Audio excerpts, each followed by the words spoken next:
नमस्ते, नमस्कार प्यारे साथियों, कैसे हैं आप सभी? उम्मीद करती हूँ आप सभी एकदम बढ़िया हैं, एकदम मस्त हैं और ज़बरदस्त हैं और सारे बच्चे एकदम शानदार हैं। तो सभी प्यारे साथियों का स्वागत है आपके चहीते प्यारे से परिवार रोज़गार विद अंकित में। जल्दी से क्लास के साथ जुड़ जाएँ और हम लोग कर रहे हैं क्लास को शुरू। तो नमस्कार सभी को, राधे-राधे, गुड इवनिंग। सभी प्यारे बच्चों को हमारा प्रणाम और सभी प्यारे बच्चों को जय हिंद, जय भारत। आप लोग बढ़िया हैं, हाल-चाल आपके बढ़िया हैं? और आपके घर के अंदर आपके माता-पिता, आपके भाई-बहन, दादा-दादी, नाना-नानी सब एकदम बढ़िया होंगे, ठीक है? सभी का आप अच्छे से ख़्याल रखते हो तो बहुत बढ़िया होंगे सभी। चलिए तो भई अपने टॉपिक की तरफ बढ़ लिया जाए। टॉपिक है सेल, कोशिका।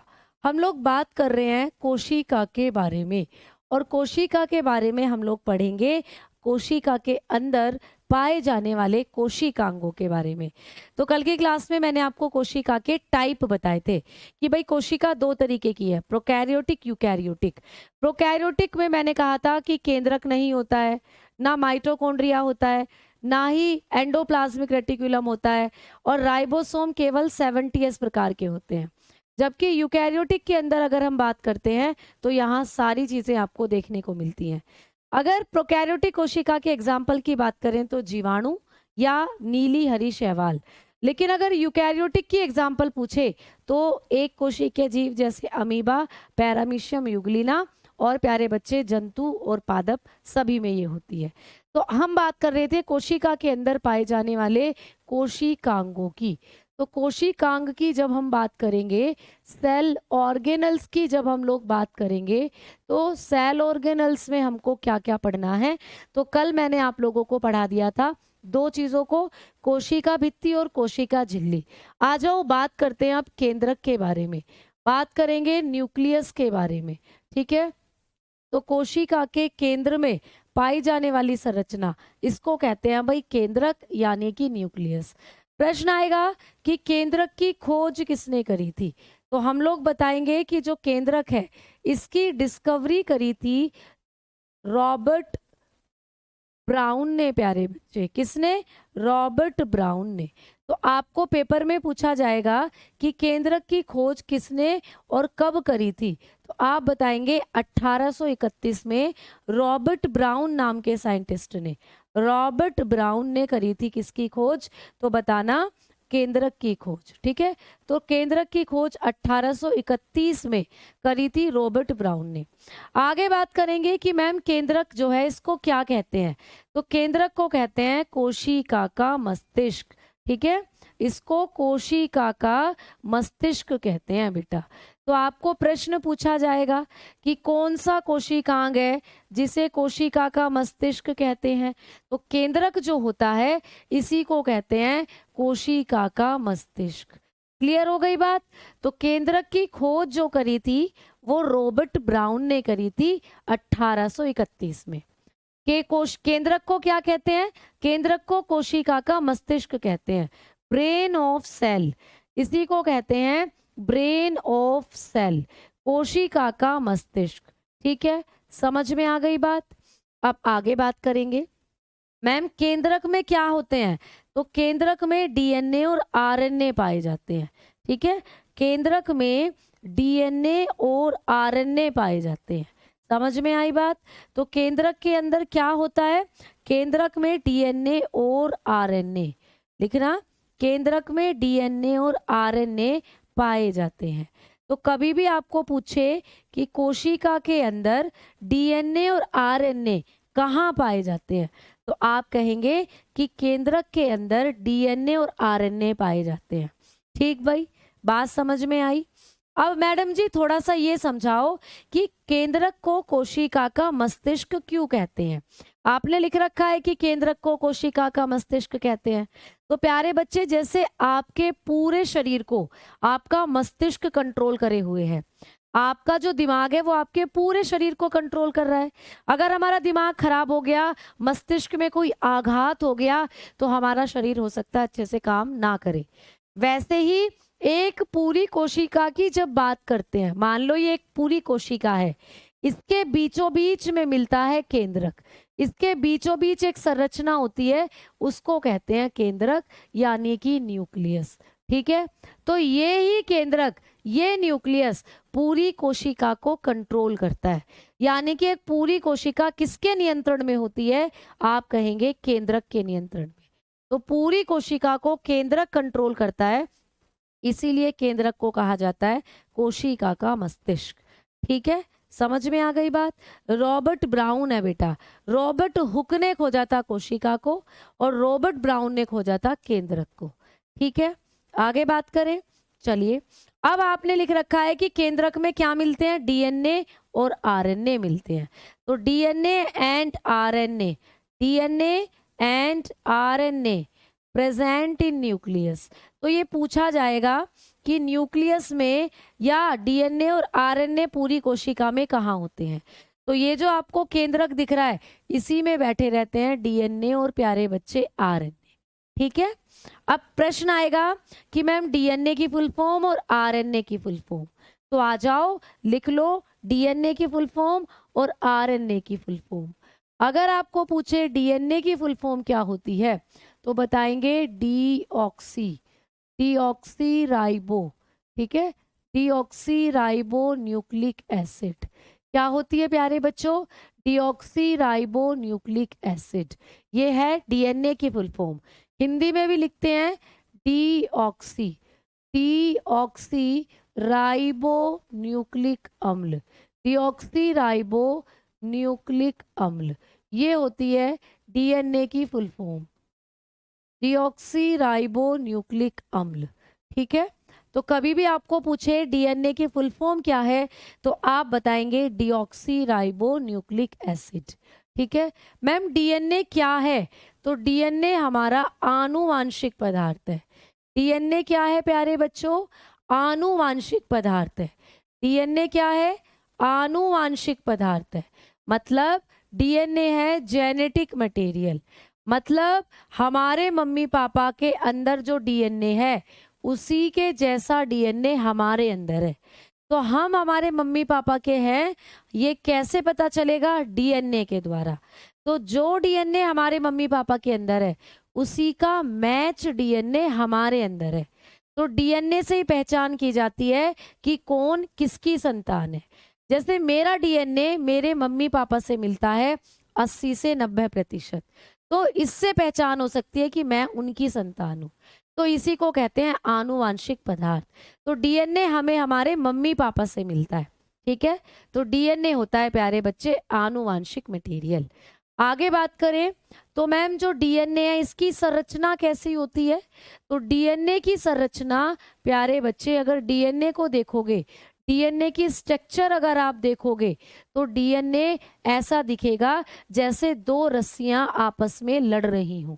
तो डीएनए की जो संरचना है, ये द्विकुंडलित होती है। डीएनए की संरचना कैसी है? आप बताएंगे द्विकुंडलित। तो डीएनए द्विकुंडलित संरचना है।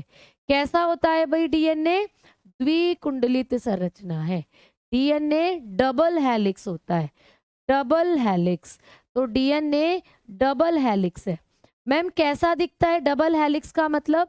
ऐसा सा दिखेगा बेटा डीएनए, ऐसा सा। ये है तुम्हारा डीएनए। ऐसा लग रहा है ना, दो रस्सियां आपस में लिपट रही हूं, ऐसा दिखता है बेटा डीएनए। डीएनए द्विकुंडलित संरचना है। ठीक है, अब मैडम डीएनए द्विकुंडलित संरचना है, इस बात को किसने बताया था? ये भी पेपर में आता है कि डीएनए दो रस्सियों से बना है, दो रस्सियों के जैसी संरचना है। इस बात को किसने बताया? तो आप बताएंगे दो साइंटिस्ट थे, वाटसन और क्रिक। ठीक है, वाटसन और क्रिक। तो पेपर में प्रश्न आता है कि किसने डीएनए की दोहरी संरचना को बताया? तो वाटसन एंड क्रिक ने बताई ये बात प्यारे बच्चे। तो वाटसन एंड क्रिक ने बताया था कि जो डीएनए है, ये दोहरी संरचना है या द्विकुंडलित संरचना है। तो डीएनए कैसी संरचना है? द्विकुंडलित संरचना है। किसने बताई ये बात? आप बताएंगे वाटसन और क्रिक ने बताई थी। वाटसन, ये साइंटिस्ट के नाम है, वाटसन एंड क्रिक। तो ये 2 साइंटिस्ट थे जिन्होंने डीएनए की संरचना के बारे में बताया था। ठीक है, आगे बात करते हैं। अब मैडम जी, जो डीएनए है ये जब बनता है तो इसको बनाने के लिए बीच बीच में नाइट्रोजीनस क्षार लगे होते हैं। मान लो ये डीएनए है, तो डीएनए में बीच बीच में ऐसे ऐसे करके, ऐसे ऐसे कुछ नाइट्रोजीनस क्षार लगे हुए होते हैं। तो मैम ये क्या है? जब आप डीएनए को देखोगे तो डीएनए की संरचना में तुम्हें ऐसे बीच बीच में नाइट्रोजीनस क्षार नजर आएंगे। तो अगला प्रश्न आएगा कि डीएनए जब बनेगा तो ये जो बीच में है ये क्या है? ये जो बीच में है ये क्या है? तो इनको कहते हैं नाइट्रोजीनस क्षार। तो प्यारे बच्चों, जब भी हम डीएनए की बात करेंगे, ऐसे ये तुम्हारा डीएनए होता है, ऐसे, ठीक है, ये है हमारा डीएनए। तो जब हम डीएनए की संरचना की बात करेंगे तो हमारे डीएनए के बीच में कुछ नाइट्रोजीनस क्षार होते हैं, ऐसे करके, ठीक है, ऐसे करके। इनको क्या कहते हैं? तो इनको कहते हैं हम नाइट्रोजीनस क्षार। ऐसे करके हमारे डीएनए के अंदर लगे हुए होते हैं कुछ नाइट्रोजीनस क्षार, ऐसे।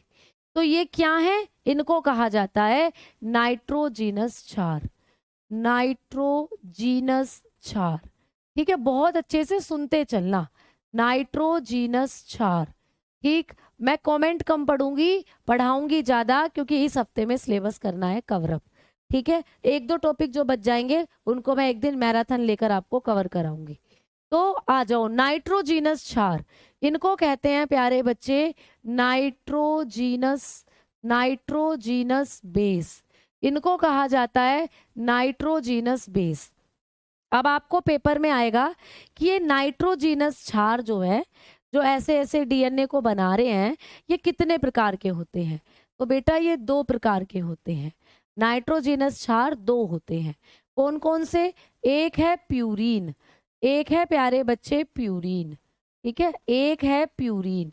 तो एक नाइट्रोजीनस क्षार का नाम है प्यूरीन, ठीक है, और दूसरे का नाम है पायरिमिडीन, दूसरे का नाम है पायरिमिडीन।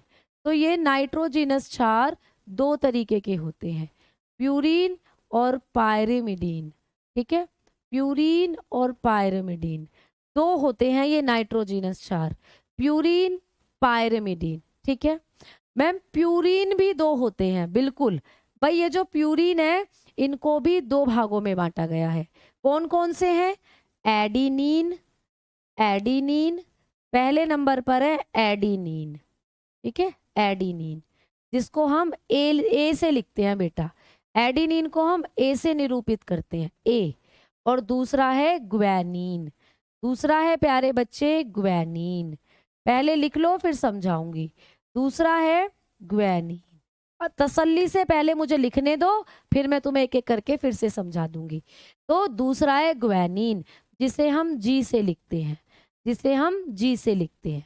ठीक है, आ जाओ आगे बात करेंगे। मैम, जो पायरिमिडीन है ये कितने होते हैं? तो इनको भी 2 भागों में बांटा गया है, पायरिमिडीन को भी 2 भागों में बांटा है। कौन कौन से होते हैं? एक है थाइमीन, एक है प्यारे बच्चे थाइमीन। ठीक है, थाइमीन, एक है थाइमीन जिसको हम टी से लिखते हैं, टी, टी फॉर थाइमीन। और दूसरा है साइटोसिन, दूसरा है साइटोसिन, दूसरा है प्यारे बच्चे साइटोसिन, जिसको हम सी से लिखते हैं, साइटोसिन। ठीक, तो ये क्या है अब बड़े ध्यान से समझना। ठीक है, जब हम डीएनए की संरचना को बनाते हैं तो डीएनए की संरचना में आपको बीच बीच में कुछ ABCDC लिखी मिलेंगी, जैसे मैंने लिखी है ये कुछ ABCDC लिखी मिल रही है। ये क्या है? तो इनको कहते हैं नाइट्रोजीनस क्षार। यानी डीएनए की जब संरचना बनती है तो बीच में नाइट्रोजीनस क्षार पाए जाते हैं। मैम, नाइट्रोजीनस क्षार कितने प्रकार के होते हैं? हम कहेंगे 2 प्रकार के होते हैं। कौन कौन से होते हैं? प्यूरीन होता है और पायरिमिडीन होता है। ठीक है मैम, प्यूरीन के कितने भाग हैं? तो प्यूरीन को भी 2 भागों में बांटा गया है, एक है एडिनिन, एक है ग्वैनीन। पेपर में पूछेगा कि डीएनए की संरचना में प्यूरीन नाइट्रोजिनस क्षार कौन कौन से हैं, यानी प्यूरीन के अंदर कौन कौन से नाइट्रोजिनस क्षार आते हैं। तो प्यूरीन में आते हैं एडिनिन और ग्वानिन। एडिनिन को ए से लिखते हैं और ग्वानिन को जी से लिखते हैं, ठीक है। वैसे पूछेगा कि डीएनए की संरचना में पायरामिडीन कौन कौन से होते हैं, तो पायरामिडीन भी दो हैं भाई, थाइमीन और साइटोसिन। थाइमीन को हम टी से लिखते हैं और साइटोसिन को हम सी से लिखते हैं। जब डीएनए बनता है तो एक प्यूरीन और एक पायरोमिडीन आपस में जुड़ते हैं। इधर से एक प्यूरीन आ जाता है, इधर से एक पायरोमिडीन आ जाता है, तो एक प्यूरीन और एक पायरोमिडीन आकर जुड़ते हैं, ठीक है। तो मैम प्यूरीन तो दो हैं, कौन सा जुड़ेगा, पायरोमिडीन भी दो हैं, कौन सा जुड़ेगा। आपने बोला एक प्यूरीन और एक पायरोमिडीन जुड़ते हैं, तो कौन सा प्यूरीन कौन से पायरोमिडीन के साथ जुड़ेगा, कौन सा प्यूरीन कौन से पायरोमिडीन के साथ जुड़ेगा। जैसे जब हम छोटे थे तो हम गेम खेलते थे, हम अपनी अपनी टीम बांट लेते थे भाई, कि भाई टॉस उछालते थे और टीम बांटते थे कि चिंटू मेरी टीम में है, मोनू तेरी टीम में है ना। फिर हम कहते थे कि सोहन मेरी टीम में है, मोहन तेरी टीम में है, ऐसे करके बांट लेते थे हम, है ना। फिर स्टार्टिंग में हम लोग जब खेलते थे, जैसे मैच चल रहा है, तो स्टार्टिंग में हमने क्या करा, अपनी अपनी मतलब एक ओपनिंग जोड़ी भेज दी। तो वैसे ही जब डीएनए का निर्माण होगा तो एक चिंटू और एक मिंटू आपस में जुड़ेंगे। तो कौन सा चिंटू और कौन सा मिंटू पहले आपस में जुड़ेंगे, तो प्यारे बच्चों याद रखना, हमेशा एडिनिन थाइमीन के साथ जुड़ता है। हमेशा एडिनिन किसके साथ जुड़ता है, थाइमीन के साथ। जब भी डीएनए का निर्माण होगा तो ए को हमेशा टी के साथ पाओगे, ए को हमेशा टी के साथ पाओगे। तो देखो मैंने ए के साथ टी ही जोड़ा हुआ है हमेशा, या टी के साथ ए ही जोड़ा हुआ है, यानी इन दोनों की जोड़ी है, धर्मवीर की जोड़ी। तो ए और टी यानी एडिनिन और थाइमीन दोस्त हैं पक्के, ये जुड़ेंगे आपस में। और जैसे इन दोनों ने जोड़ी दोस्ती कर ली, वैसे ही जी और सी को दोस्ती करनी पड़ती है फिर। तो ग्वानिन साइटोसिन के साथ जाकर जुड़ जाता है, तो एडिनिन तो थाइमीन के साथ जुड़ जाएगा और भैया ग्वानिन साइटोसिन के साथ जाकर जुड़ जाएगा। तो ए हमेशा टी के साथ जुड़ेगा और जी हमेशा सी के साथ जुड़ेगा। ये सीक्वेंस होता है डीएनए के अंदर नाइट्रोजनस क्षार को जुड़ने का। यही आपको पेपर में पूछा जाता है कि किसके साथ कौन जुड़ता है। तो आपको पूछेगा डीएनए की संरचना में एडिनिन के साथ कौन सा नाइट्रोजन क्षार जुड़ेगा, तो आप फटाक से बताएंगे कि एडिनिन के साथ तो थाइमीन जुड़ता है, तो आंसर करके आओगे थाइमीन। पेपर में पूछ ले डीएनए की संरचना में ग्वानिन के साथ कौन सा नाइट्रोजनस क्षार जुड़ता है, जल्दी से कमेंट सेक्शन में बताओ कि ग्वानिन के साथ कौन सा नाइट्रोजन क्षार जुड़ेगा, तो आप बताकर आओगे साइटोसिन, ठीक है। तो ऐसे ही क्वेश्चन आएंगे, एडिनिन के साथ कौन जुड़ेगा, थाइमीन, ग्वानिन के साथ कौन जुड़ेगा, साइटोसिन। समझ में आ गई बात, यानी ए के साथ हमेशा टी जुड़ेगा, ठीक है, और जी के साथ हमेशा सी जुड़ेगा। इन दोनों के बीच में डबल बॉन्ड होगा बेटा, डबल बॉन्ड दिख रहा है ना, ये इन दोनों के बीच में डबल हाइड्रोजन बॉन्ड होगा और इन दोनों के बीच में ट्रिपल हाइड्रोजन बॉन्ड होगा। दिख रहा है ना, 3 बॉन्ड है, तो इन दोनों के बीच में ट्रिपल हाइड्रोजन बॉन्ड होगा। ये होगा, ऐसे आएगा पेपर, ठीक है। बारिश हो रही है तो भाई बहुत बढ़िया बात है, तुमने बहुत पुण्य करे हैं जो तुम्हारे वहां बारिश हो रही है। तो ये कहानी आपको डीएनए और आरएनए में याद रखनी है, ठीक है। आ जाओ थोड़ा सा आरएनए के बारे में और बता दूं। अगर हम बात करते हैं आरएनए की, तो प्यारे बच्चे आरएनए की फुल फॉर्म है ribo nucleic acid, ribo nucleic acid. RNA की फुल फॉर्म है राइबो न्यूक्लिक एसिड, ठीक है। तो आरएनए की फुल फॉर्म भी आप लिखेंगे राइबो न्यूक्लिक अम्ल। आरएनए की फुल फॉर्म होती है राइबो न्यूक्लिक अम्ल, ठीक है। अब आरएनए जो होता है इसको कहते हैं राइबो न्यूक्लिक एसिड। तो मैम आरएनए की संरचना कैसी होती है, तो आरएनए की संरचना की बात करते हैं तो आरएनए होता है सिंगल हेलिक्स।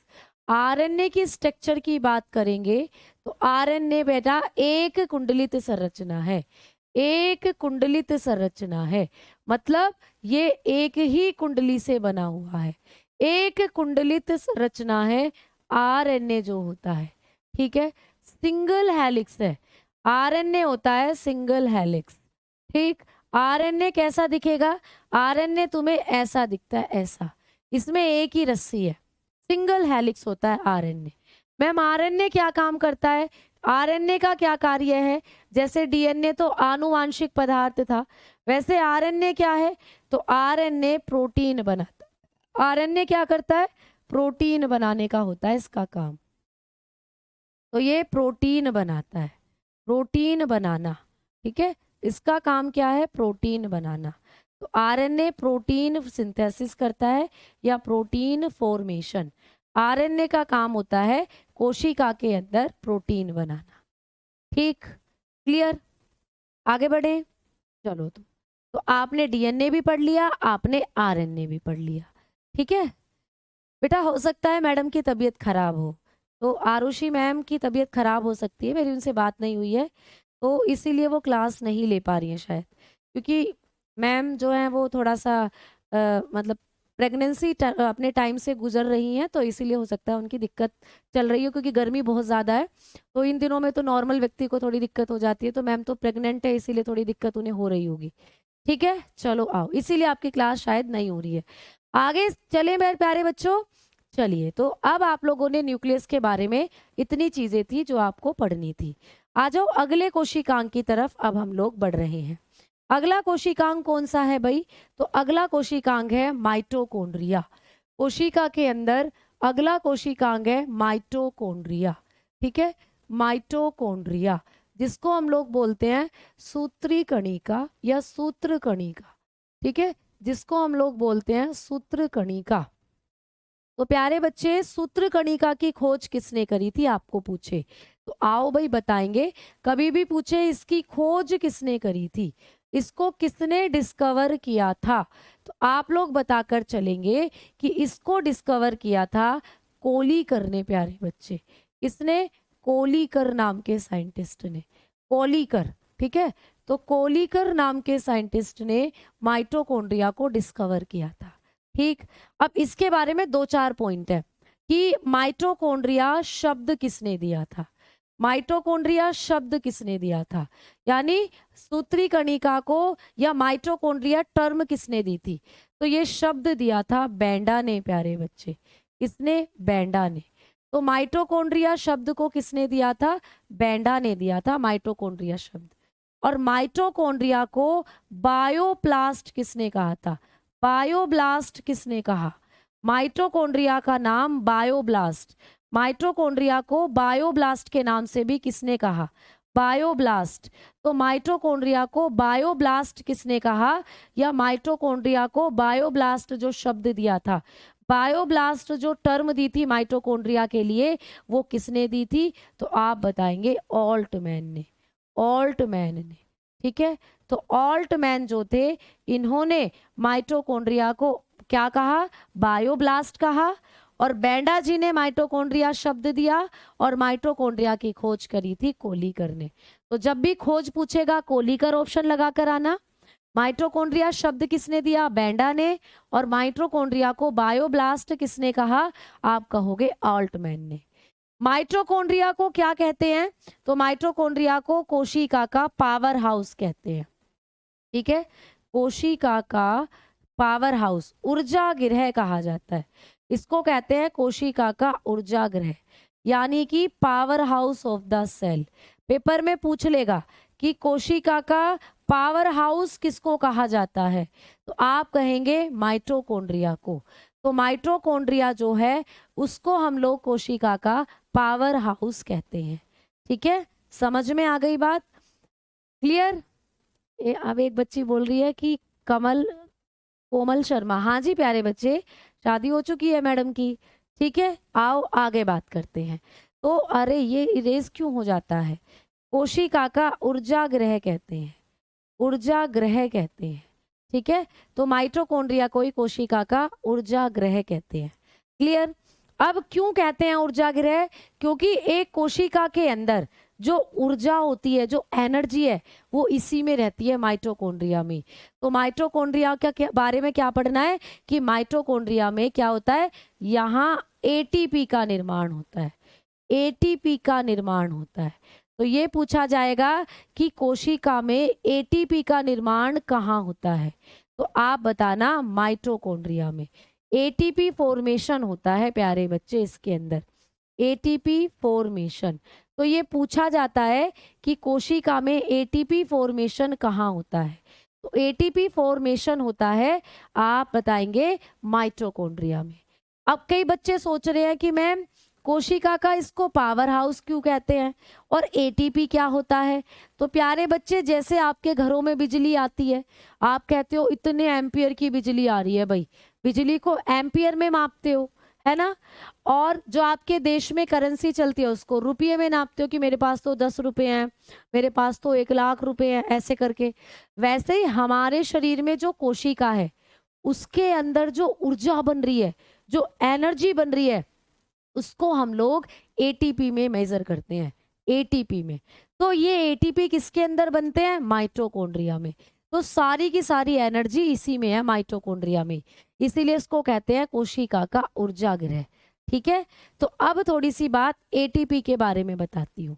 अगर कभी आपको पूछे कि एटीपी क्या होता है, तो एटीपी जो होता है इसकी फुल फॉर्म है एडिनोसिन ट्राइफॉस्फेट। इसकी फुल फॉर्म है एडिनोसिन ट्राइफॉस्फेट, एडिनोसिन ट्राइफॉस्फेट। ठीक है, एडिनोसिन ट्राइफॉस्फेट, इसकी फुल फॉर्म होती है एडिनोसिन ट्राइफॉस्फेट। लिखेंगे एडिनोसिन ट्राइफॉस्फेट, एडिनोसिन ट्राइफॉस्फेट। ठीक है, ट्राइफॉस्फेट। तो ये है एडिनोसिन ट्राइफॉस्फेट, एटीपी की फुल फॉर्म। मैम ये एटीपी क्या है, तो इसको ऊर्जा, कोशिका की ऊर्जा इकाई कहते हैं। यानी पूरी कोशिका में जो ऊर्जा होती है ना, वो इसी के रूप में होती है, एटीपी के रूप में। तो कोशिका की ऊर्जा इकाई है ये, कोशिका की ऊर्जा इकाई कहते हैं इसको। ठीक है, कोशिका की ऊर्जा इकाई किसे कहते हैं, तो आप बताएंगे एटीपी को कहते हैं। तो ये है एनर्जी यूनिट ऑफ, इसको कहते हैं एनर्जी यूनिट ऑफ सेल। तो एनर्जी यूनिट ऑफ सेल क्या होती है, आप कहेंगे एटीपी। यानी आपकी कोशिका में जो ऊर्जा है ना, वो एटीपी के रूप में ही है, और कहाँ रखी हुई है, माइटोकॉन्ड्रिया में। ठीक, चलो तो इसके बारे में इतना पढ़ना है। अब हम बात माइटोकॉन्ड्रिया के बारे में कर रहे हैं, तो माइटोकॉन्ड्रिया के बारे में एक बढ़िया सा पॉइंट और आपको पढ़ना है प्यारे बच्चे। जो माइटोकॉन्ड्रिया होता है, सूत्र कणिका बोलते हैं जिसको हिंदी में, सूत्र कणिका के पास, ठीक है, सूत्र कणिका में स्वयं का डीएनए होता है, सूत्र कणिका में स्वयं का डीएनए होता है। ये भी आपको पूछा जाता है, स्वयं का डीएनए होता है। ठीक है, तो प्यारे बच्चे कोशिका में कौन सा कोशिकांग है जिसके पास खुद का डीएनए होता है, तो आप बताएंगे mitochondria. Mitochondria have its own DNA, mitochondria have its own DNA. तो भाई इसके पास इसका खुद का डीएनए होता है, माइटोकॉन्ड्रिया के पास। अच्छा मैम कैसे, समझाओ एक बार, इधर सुनो भाई। ये है एक कोशिका, ठीक है, ये इस कोशिका के पास है केंद्रक। मैम आपने बताया था कि डीएनए जो होता है वो तो केंद्रक में होता है, यहाँ होगा डीएनए, तो बिल्कुल सही बात, डीएनए तो यही होगा केंद्रक में ही। लेकिन केंद्रक के साथ साथ कोशिका के अंदर जो एक दो कोशिकांग ऐसे हैं जिनके पास आपको डीएनए मिलेगा। तो मान लो ये है माइटोकॉन्ड्रिया, मान लो ये है माइटोकॉन्ड्रिया, ये है कोशिका के अंदर माइटोकॉन्ड्रिया। तो प्यारे बच्चे कुछ मात्रा में डीएनए तुम्हें यहाँ भी मिलेगा। तो पेपर में क्वेश्चन आएगा कि केंद्रक को छोड़कर या केंद्रक के अलावा कोशिका में और कहाँ कहाँ डीएनए होता है, तो आप बताएंगे कि माइटोकॉन्ड्रिया के पास भी होता है डीएनए। तो आप बताकर चलेंगे कि केंद्रक के अलावा डीएनए माइटोकॉन्ड्रिया के पास भी होता है। मैम माइटोकॉन्ड्रिया में हो गया, केंद्रक में हो गया, यानी दो जगह हो गया डीएनए। तो मैं कहूंगी नहीं, एक और जगह होता है। वो कौन सी जगह है? तो अगर आप किसी पादप कोशिका की बात करेंगे तो किसी पादप कोशिका में ये है क्लोरोप्लास्ट। क्या है प्यारे बच्चे? क्लोरोप्लास्ट। तो क्लोरोप्लास्ट के पास भी होता है डीएनए, हरित लवक बोलते हैं जिसको, हरित लवक। तो पादपों के अंदर जो क्लोरोप्लास्ट है इनके पास भी होता है डीएनए। ठीक है, तो पूरी कोशिका में 3 जगह डीएनए होता है। पहला डीएनए केंद्रक में, जो कि मुख्य डीएनए है, यही मुख्य है, यही मेन है, यही मुख्य डीएनए है बेटा, केंद्रक वाला जो काम करता है ना, वो यही डीएनए है। ये दोनों डीएनए इनका कोई काम नहीं है, बस ऐसे ही बैठे हुए हैं। तो जो काम करने वाला डीएनए है वो यही है जो केंद्रक में है। ठीक है, तो एक तो केंद्रक में होता है, दूसरी जगह माइटोकॉन्ड्रिया में होता है, और तीसरी जगह हरित लवक में होता है। तो कभी भी पूछे कि कोशिका के अंदर कौन सा कोशिकांग है जहां डीएनए होता है, तो केंद्रक, माइटोकॉन्ड्रिया और हरित लवक, ये 3 ऐसी जगह है जहां डीएनए होता है। समझ में आ गई ना बात? तो इतनी चीजें आपको माइटोकॉन्ड्रिया के बारे में पढ़नी है। और माइटोकॉन्ड्रिया पर कैसी झिल्ली पाई जाती है? तो ये दोहरी झिल्ली की संरचना है। ये बात मैंने कल बताई थी। माइटोकॉन्ड्रिया दोहरी झिल्ली संरचना है बेटा, यानी कि माइटोकॉन्ड्रिया के चारों तरफ 2 झिल्लियां हैं, डबल मेम्ब्रेन होती है इसके चारों तरफ, डबल मेम्ब्रेन होती है माइटोकॉन्ड्रिया के चारों तरफ। जैसे कि भाई एक झिल्ली तो ये हो गई और दूसरी झिल्ली ये हो गई, ऐसे। तो माइटोकॉन्ड्रिया 2 झिल्ली में बंद रहता है, 2 झिल्ली होती है इसके चारों तरफ। तो इतनी चीजें माइटोकॉन्ड्रिया से आपको पढ़नी है। समझ में आ गई बातें? बताओ जल्दी से प्यारे बच्चों। देखो ऐसा दिखता है माइटोकॉन्ड्रिया, ये है माइटोकॉन्ड्रिया। तो ये इसकी बाहर की झिल्ली है, आउटर मेम्ब्रेन, और ये इसकी अंदर की झिल्ली है, इनर मेम्ब्रेन। ठीक है, तो ये है प्यारे बच्चे माइटोकॉन्ड्रिया। और देखो ये रहा इसका डीएनए, ये बैठा इसके अंदर डीएनए, ये रहा। तो माइटोकॉन्ड्रिया के पास खुद का डीएनए भी होता है, ये रहा इसके पास डीएनए। ठीक है, समझ में आ गई बात? चलो तो आ जाओ आगे बात करते हैं। अब अगले कोशिकांग की तरफ अब हम लोग बढ़ने वाले हैं। तो माइटोकॉन्ड्रिया के बारे में इतना याद रखना। अगला कोशिकांग कौन सा है प्यारे बच्चे? अगले नंबर पर पढ़ेंगे गोल्गी बॉडी। अगले नंबर पर पढ़ेंगे गोल्गी बॉडी, गोल्गी बॉडी, जिसको कहते हैं हम गोल्गी काय, गोल्गी काय। अगला कोशिकांग है जो कोशिका के अंदर आपको देखने के लिए मिलेगा, गोल्गी काय। इसकी खोज किसने करी थी?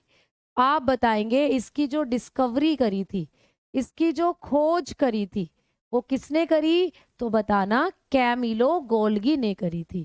किसने प्यारे बच्चे? कैमिलो गोल्गी ने। कैमिलो गोल्गी एक साइंटिस्ट का नाम है, उन्हीं के नाम पर इसको गोल्गी काय कहते हैं। तो कैमिलो गोल्गी नाम के साइंटिस्ट ने किसकी खोज करी थी? गोल्गी काय की खोज करी थी। ठीक है, चलो भाई बहुत बढ़िया। मैम इनको किस नाम से जाना जाता है?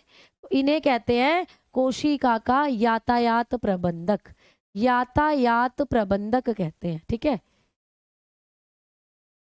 इन्हें कहते हैं कोशिका का यातायात प्रबंधक, यानी कि ये कोशिका की ट्रैफिक पुलिस कही जाती है, ट्रैफिक पुलिस। पेपर में आएगा कि कौन सा कोशिकांग है जिसको हम कोशिका की ट्रैफिक पुलिस कहते हैं। यातायात प्रबंधक तो इन्हीं को कहते हैं, गोल्गी बॉडी को।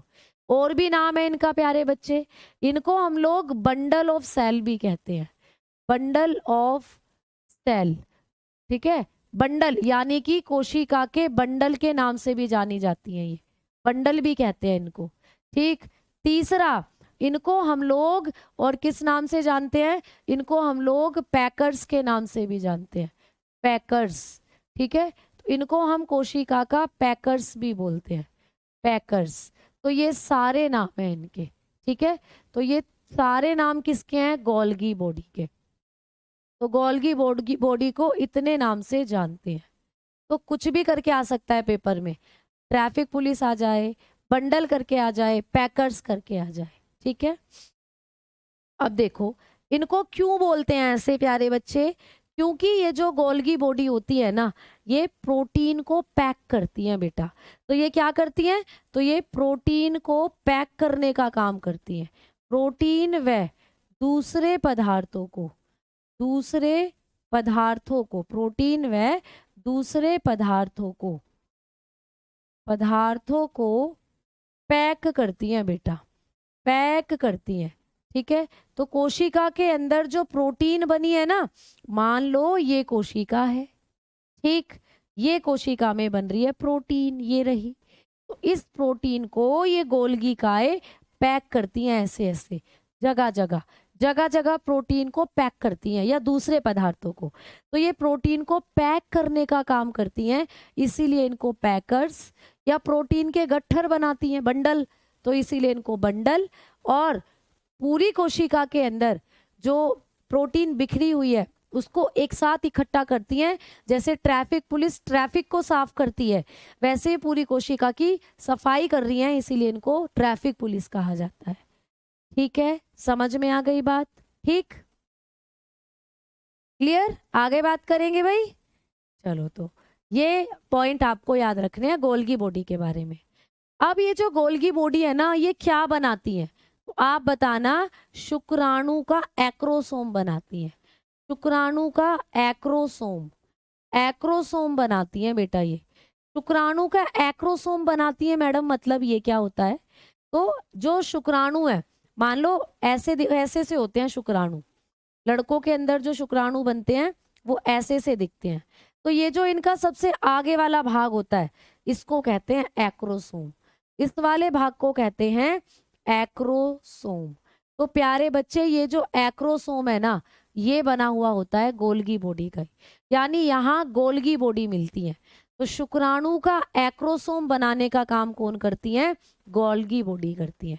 तो शुक्राणु का सबसे आगे वाला हिस्सा, उसको कहते हैं एक्रोसोम। एक्रोसोम किसका बना होता है? गोल्गी बॉडी का बना होता है। ऐसे प्रश्न आएगा पेपर में। अब बात करें तो ये गोल्गी बॉडी जब पादपों के अंदर देखने को मिलेगी, पादप कोशिका में जब ये मिलती है, तो पादप कोशिका में इनको क्या कहा जाता है? जब किसी पादप कोशिका में इनको देखोगे, प्लांट सेल में इनको देखोगे, प्लांट सेल कैसी दिखती है मैडम?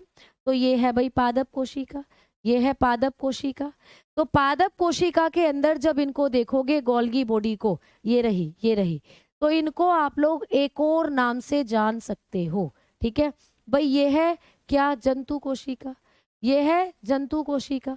जंतु कोशिका में भी है गोल्गी बॉडी, ये देखो ऐसे दिखती है ये, इन्हें गोल्गी एपरेटस भी बोलते हैं। देखो ये रही, ये जो तुम्हें ये संरचना सी दिख रही है, ये गोल्गी बॉडी है प्यारे बच्चे। ठीक है, तो इनको जंतु कोशिका में एक और नाम से जाना जाता है। तो कभी भी पूछे कि जंतु कोशिका में गोल्गी बॉडी को क्या कहते हैं, आप बताएंगे डिक्टियोसोम कहते हैं। क्या कहते हैं प्यारे बच्चे? आप बताकर आएंगे डिक्टियोसोम। तो लिख लेना, पादप कोशिका में इनको क्या कहते हैं? डिक्टियोसोम, डिक्टियोसोम कहते हैं। पादप कोशिका में इनको डिक्टियोसोम, डिक्टियोसोम कहते हैं। ठीक है, डिक्टियोसोम कहते हैं। तो पादप कोशिका में इनको डिक्टियोसोम कहते हैं। बात समझ में आ गई? ये भी पूछा जा सकता है कि डिक्टियोसोम क्या है। तो पादप कोशिका में जो गोल्गी बॉडी है उनको कहते हैं। ठीक है, क्लियर? आगे बात करें, इंग्लिश में बता दी प्यारे बच्चे। प्लांट सेल जो है शुक्राणु का एक्रोसोम बनाती है।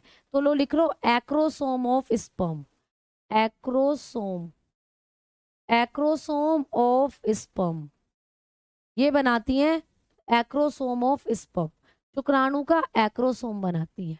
ठीक है, चलो आओ आगे बात करेंगे। अब हम लोग आगे क्या बात करेंगे? आगे बात करेंगे अगले कोशिकांग की। ठीक है, तो आगे बात करेंगे अगले कोशिकांग की। तो भाई अगला कोशिकांग है लाइसोसोम। अगला कोशिकांग लाइसोसोम, ठीक है, जिसको हम लोग लाइसोसोम के नाम से जानते हैं, लाइसोसोम। ठीक है, आ जाओ, अब हम लाइसोसोम के बारे में पढ़ेंगे। भाई एक बच्चे का डाउट कल भी था और आज फिर है कि मैम आपने बोला था बायोलॉजी 25 क्लास में खत्म हो जाएगी। प्यारे बच्चे, मैंने ये कहा था, मैंने इसका आंसर कल भी दिया था कि अगर मैंने अपने एवरेज के तौर पर बताया था 25 क्लासों में खत्म हो जाएगी।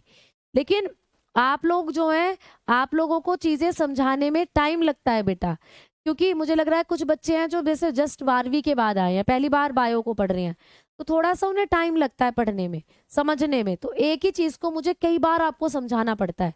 अब एक ही चीज को कई बार समझा रही हूँ तो एक क्लास में बहुत कम चीजें हमारी हो पा रही है। तो ऑब्वियस सी बात है, एक टॉपिक थोड़ा लंबा खिंच रहा है, ज्यादा क्लासेस में खत्म हो रहा है, तो क्लासेस वहां बढ़ रही हैं। तो वो डिपेंड करता है बैच टू बैच के ऊपर। कई बैचेस ऐसे हैं जिसमें मैं मतलब नॉर्मली एवरेज मैंने बताया था कि भाई मैं अपनी स्पीड से समझाऊंगी तो 20 से 25 क्लासों में खत्म। लेकिन जब आप लोगों की सहूलियत के आधार पर हमको पढ़ाना पड़ता है तो वहां पर क्लासेस थोड़ी ज्यादा भी हो सकती हैं। ठीक, आओ लाइसोसोम। अब हम लाइसोसोम की बात करेंगे, क्योंकि आप लोग तेज पढ़ाने नहीं देते हो, है ना। आपने देखा ही है कि मैं बिल्कुल आराम से, उसमें भी कुछ बच्चे कहते हैं कि मैम और धीरे पढ़ाओ। तो वो बैच के अकॉर्डिंग होती हैं चीजें। बहुत से नए बच्चे जुड़े हैं इस बैच में, तो हो सकता है थोड़ा सा उनको चीजें धीरे धीरे समझ में आए। ठीक है, चलो। तो लाइसोसोम की खोज किसने करी थी बेटा? लाइसोसोम की जो खोज करी थी, लाइसोसोम की जो डिस्कवरी करी थी, वो करी थी, आप बताएंगे, डी ड्यूव ने। किसने? D due. ठीक है, डी ड्यूव। तो डी ड्यूव इनका नाम है। तो इन्होंने किसकी खोज करी थी बेटा? लाइसोसोम की खोज करी थी। लाइसोसोम को क्या कहते हैं? इनको हम सुसाइडल बैग के नाम से जानते हैं। सुसाइडल बैग, ठीक है, suicidal bag of the cell. इनको कहा जाता है कोशिका की आत्मघाती थैली। इनको कहते हैं कोशिका की आत्मघाती थैली। तो ये कोशिका के अंदर आत्मघाती थैली है बेटा, ये पेपर में पूछा जाता है।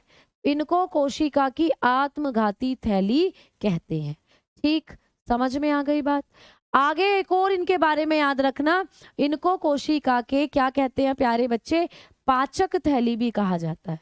इन्हें पाचक थैली भी कहते हैं, पाचक थैली भी कहा जाता है। तो कभी भी पूछे कि कौन सा कोशिकांग है जिसको हम कोशिका की आत्मघाती थैली या पाचक थैली कहते हैं, तो लाइसोसोम। इन्हीं को कहते हैं डाइजेस्टिव बैग, इन्हीं को कहते हैं डाइजेस्टिव बैग। ठीक है, क्यों कहते हैं मैडम इनको पाचक थैली या इनको आत्मघाती थैली? तो प्यारे बच्चे, इनके अंदर इनमें अपघटनीय एंजाइम पाए जाते हैं, इनमें अपघटनीय विकार पाए जाते हैं, अपघटनीय विकार पाए जाते हैं। अभी समझाऊंगी, पहले लिख ले। अपघटनीय विकार पाए जाते हैं। तो लाइसोसोम जो होते हैं, इनके अंदर अपघटनीय विकार पाए जाते हैं। हाइड्रोलिटिक एंजाइम, क्या कहते हैं भाई? हाइड्रोलिटिक एंजाइम पाए जाते हैं इनके अंदर। Hydrolytic enzymes are present. तो इनके अंदर हाइड्रोलिटिक एंजाइम पाए जाते हैं, है ना। तो ये हाइड्रोलिटिक एंजाइम क्या करते हैं मैडम? तो समझो भाई, मान लो ये कोशिका है फिर से, और ये कोशिका के अंदर है लाइसोसोम। ये है मान लो कोशिका के अंदर लाइसोसोम, एक थैली नुमा संरचना, क्योंकि थैली कहते हैं तो थैली जैसी संरचना है कोशिका के अंदर। इसके अंदर भरे रहते हैं एंजाइम, हाइड्रोलिटिक एंजाइम। इनको क्या कहते हैं? इनको कहते हैं हाइड्रोलेटिक एंजाइम। इनको कहा हमने अपघटनीय एंजाइम। मैम ये अपघटनीय एंजाइम क्या करते हैं? तो इन अपघटनीय एंजाइमों का जो पीएच मान होता है, पीएच वैल्यू होती है, वो होती है 4 से 5। यानी ये अम्लीय होते हैं बेटा, एसिड है ये, एसिड। ये जो भरे हुए हैं अंदर, ये एसिड है, एसिड, ऐसा समझो। जब भी कोशिका में कोई खराब प्रोटीन बनती है, मान लो ये खराब प्रोटीन बन गई ये, तो सारी खराब प्रोटीन इनके अंदर चली जाती है लाइसोसोम में। तो लाइसोसोम खराब प्रोटीन को खाता है, इसीलिए इसको कहते हैं पाचक थैली। और खराब प्रोटीन इसके अंदर जाकर पच जाती है, तो खराब प्रोटीन को पचाता है ये, इसीलिए इसको पाचक थैली कहते हैं। ठीक है, इसीलिए इसको कहते हैं पाचक थैली। हाँ, हाँ, मुझे पता है बेटा, वो बैच के अकॉर्डिंगली चीज़ें हो जाती हैं। जब मैंने आपका बैच पहली बार पढ़ाया आप लोगों को, तो मैं तभी समझ गई थी कि बहुत सा बच्चा नया जुड़ रहा है, 12वीं के बाद जुड़ रहा है, और 12वीं का बच्चा बच्चा होता है। उसको समझाने के लिए हमें सरल-सरल एग्ज़ाम्पल और धीरे-धीरे चीज़ों को लेकर चलना पड़ता है। तो इसीलिए आपके बैच में जो क्लासेस हैं, वो थोड़ी ज़्यादा चली गई हैं, उससे कोई दिक्कत है ही नहीं, है ना? वो है। आ जाओ, अब आगे बात कर रहे हैं। ठीक है? चलो, तो अब हमने बात करी है कि ये जो हाइड्रोलिटिक एंजाइम है, ये अम्लीय माध्यम के हैं। अम्ल हैं तो खराब प्रोटीन को चटा जाते हैं, चटकार जाते हैं, पचा जाते हैं। तो इसीलिए इनको कहते हैं पाचक थैली।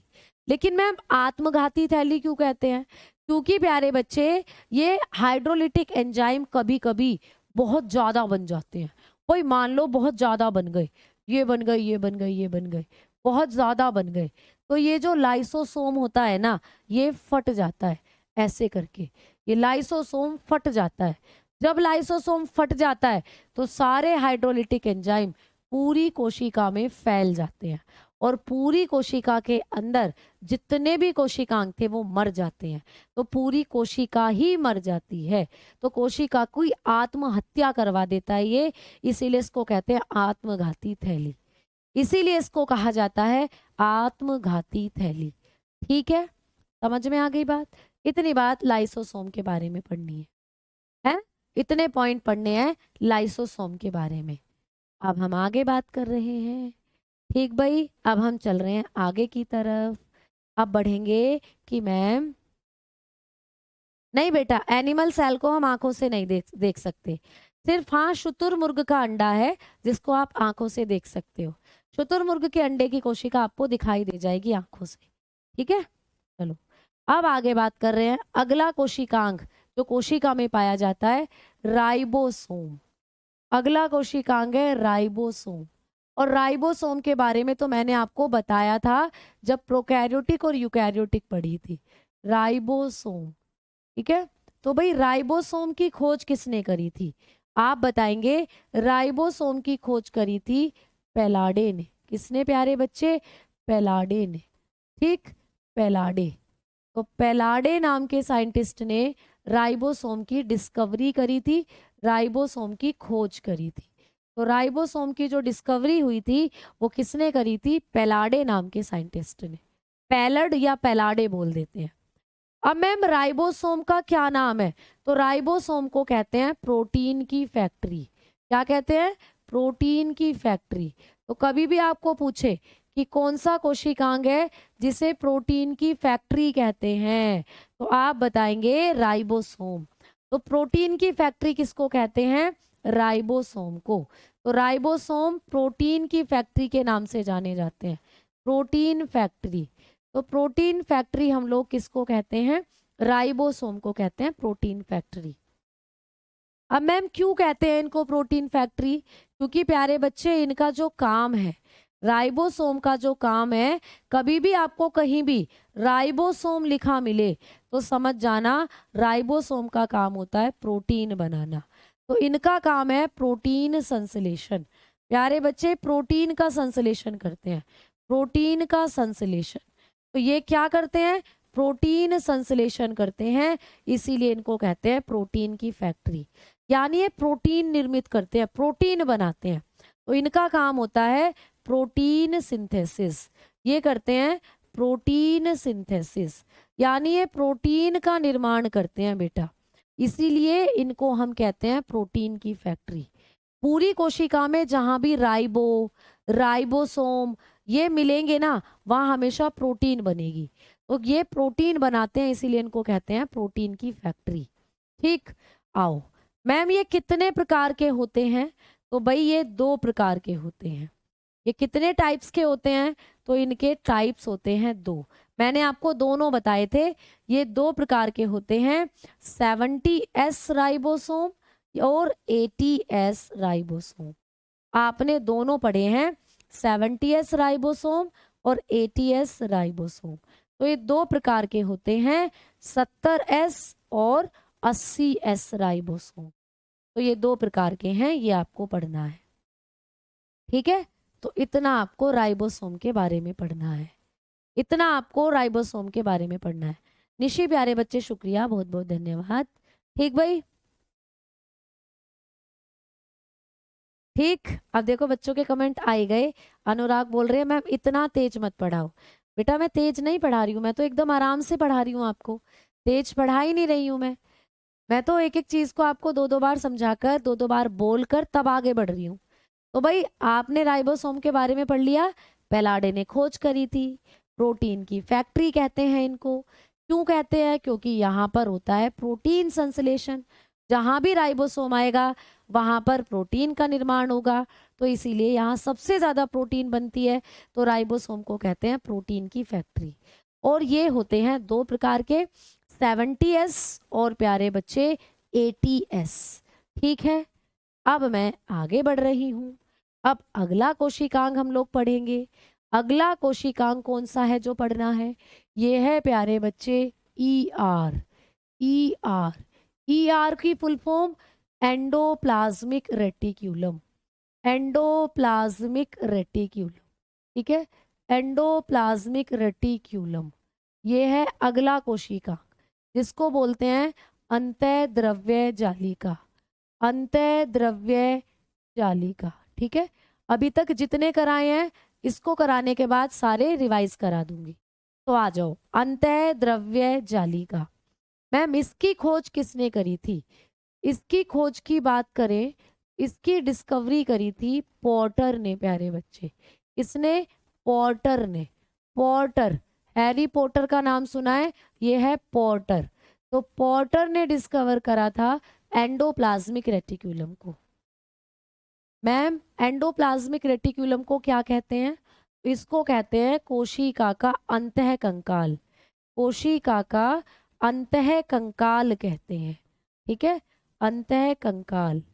कोशिका का अंतःकंकाल कहते हैं। क्लियर? तो इनको क्या कहते हैं हम लोग?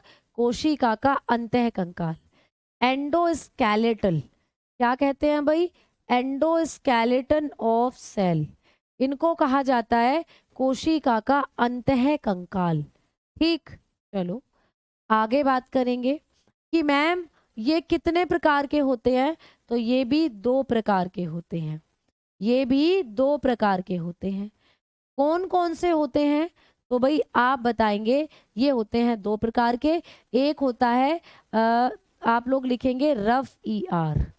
रफ ER मतलब इतना लंबा शब्द नहीं लिखकर इसको शॉर्ट में हम ER बोल देते हैं। एंडोप्लाज्मिक रेटिक्यूलम, ER की फुल फॉर्म। तो भाई ये दो तरीके के हैं, रफ ER और स्मूथ ER। स्मूथ ER दो प्रकार के हैं, रफ ER और स्मूथ ER। मैम रफ को हिंदी में बोलते हैं खुरदरी अंतःद्रव्य जालिका। खुरदरी अंतःद्रव्य जालिका, ठीक है, खुरदरी अंतःद्रव्य जालिका।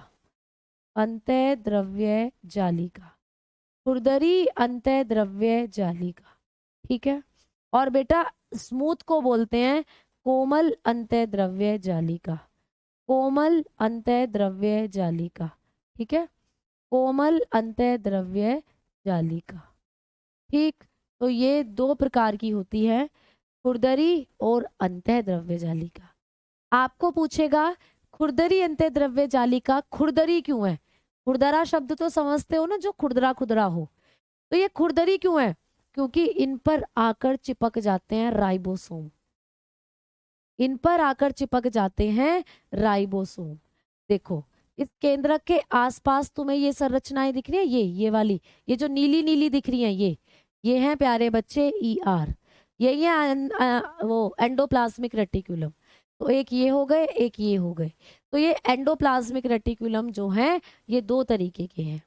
चलो बात करते हैं कि मैम खुरदरी खुरदरी क्यों है। तो अब हम बात करेंगे खुरदरी की, कि भाई जो खुरदरी अंतःद्रव्य जालिका है, ये खुरदरी क्यों है, रफ क्यों है? क्योंकि रफ एंडोप्लाज्मिक रेटिक्यूलम जो है इन पर राइबोसोम पाए जाते हैं। राइबोसोम पाए जाते हैं, ठीक है, इन पर लगे होते हैं राइबोसोम। इनके ऊपर राइबोसोम पाए जाते हैं बेटा, राइबोसोम होते हैं यहाँ पर, ठीक है। अब ये कैसी लगती हैं?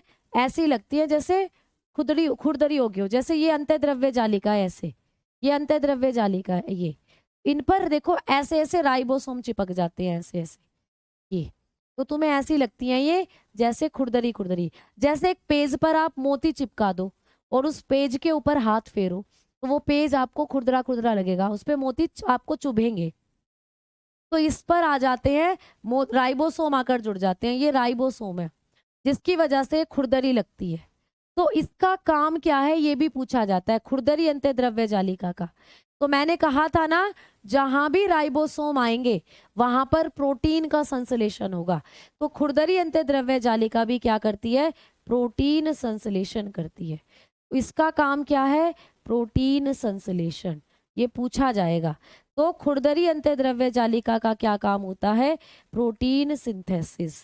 क्यों करती है ये प्रोटीन सिंथेसिस, क्योंकि इस पर राइबोसोम जुड़ गए हैं आकर, राइबोसोम की वजह से ये खुरदरी है और क्या क्या कर रही है, प्रोटीन का संश्लेषण।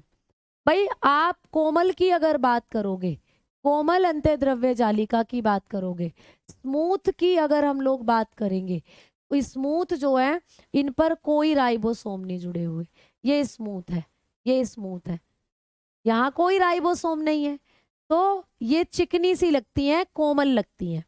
मैम ये क्या करती हैं, तो ये लिपिड संश्लेषण करती है, लिपिड संश्लेषण, इनका काम क्या होता है, लिपिड संश्लेषण करती है, ठीक है। यानी कि वसा, लिपिड होता है वसा, फैट, तो ये फैट ये क्या करती हैं, लिपिड सिंथेसिस करती हैं, लिपिड सिंथेसिस, इतना इनके बारे में पढ़ना था, लिपिड सिंथेसिस का काम करती हैं। तो भाई खुरदरी अंत्य द्रव्य जालिका खुरदरी क्यों है, क्योंकि वहां मोती के जैसे राइबोसोम चिपक गए आकर, जिसकी वजह से ये खुरदरी लगती थी। और जहां राइबोसोम होंगे वहां पर प्रोटीन संश्लेषण होगा, तो इनका काम क्या होता है, प्रोटीन संश्लेषण। खुरदरी अंत्य द्रव्य जालिका क्या करती है, प्रोटीन संश्लेषण। मैम स्मूथ स्मूथ क्यों है, क्योंकि यहाँ राइबोसोम है ही नहीं। अब राइबोसोम है तो प्रोटीन का संश्लेषण तो होगा नहीं यहाँ पर, तो ये क्या काम करती हैं, ये लिपिड संश्लेषण करती है, ठीक है, ये लिपिड संश्लेषण करती है। क्लियर, हाँ अब ये टॉपिक खत्म, इसमें बस एक चीज और बची हुई है, दो तीन छोटी छोटी चीजें जैसे गुणसूत्र और जीन और प्यारे बच्चे आपका हरित लवक, ये और बचा हुआ है जो कल की क्लास में कराऊंगी। अभी हम थोड़ा सा लिखते हैं, ठीक है। मैम इंग्लिश में पढ़ाए, प्यारे बच्चे मुझे बता दो कहाँ वो नहीं है, इंग्लिश नहीं है, या छोटा लिख दिया था तो ऐसा लिख लो, राइबोसोम्स आर प्रेजेंट, ऐसा लिख लो भैया, एक शब्द इसीलिए नहीं लिखा था कि आप समझ जाएंगे। तो लो राइबोसोम्स आर प्रेजेंट, बाकी तो मैंने सब इंग्लिश में लिख ही रखा है बेटा। बता दे मुझे एक भी शब्द जहाँ पे मैंने आपको इंग्लिश ना बता रखी हो, ये बताओ जल्दी से मुझे, एक भी शब्द ऐसा बताए जहां मैंने आपको इंग्लिश ना बता रखी हो, जहां मैंने आपको इंग्लिश ना लिखवा रखी हो प्यारे बच्चे। तो एक सेंटेंस अगर हिंदी में है तो वहीं पर उसकी इंग्लिश भी आपको जरूर मिलेगी। क्लियर, तो इतनी सारी चीजें आज की क्लास में हम लोगों ने कवर अप कर ली हैं, ठीक है। तो ये सारी चीजें आपको पढ़ लेनी है, पेपर में आप लोगों को क्वेश्चंस यहाँ से बन जाते हैं बेटा। तो ये कोशिका वाला चैप्टर कल ही आधी क्लास में आपका खत्म हो जाएगा, ठीक है। तो कल ही एक और नए टॉपिक के साथ हम लोग क्लास को करेंगे शुरू। कल मैं आपको बॉटनी से शुरू करने वाली हूँ चीजें। तो धन्यवाद, नमस्कार, ठीक है, राधे राधे। एक बच्चा बोल रहा है शायद कि कुछ गलत लिख दिया, क्या गलत लिख दिया बेटा ये बताओ। गलत कुछ नहीं है, सब कुछ सही है, कहाँ गलत लिख दिया, क्या गलत लिख दिया। जब ये क्लास को ऑफ करूंगी पहले आप बताओ, चलो बताओ जल्दी से क्या गलत लिख दिया, बोलो जल्दी से क्या हुआ, कहाँ गलत लिख दिया, बोलो जल्दी, चलो चलो चलो चलो जल्दी से बताओ। अच्छा ठीक है, चलो चलो बहुत बढ़िया, बहुत शानदार। तो चलिए भाई मिलते हैं आप कल की क्लास में, अब टाइम भी हो चला है, ठीक है। आज तो लिखते लिखते टाइम का पता भी नहीं चला।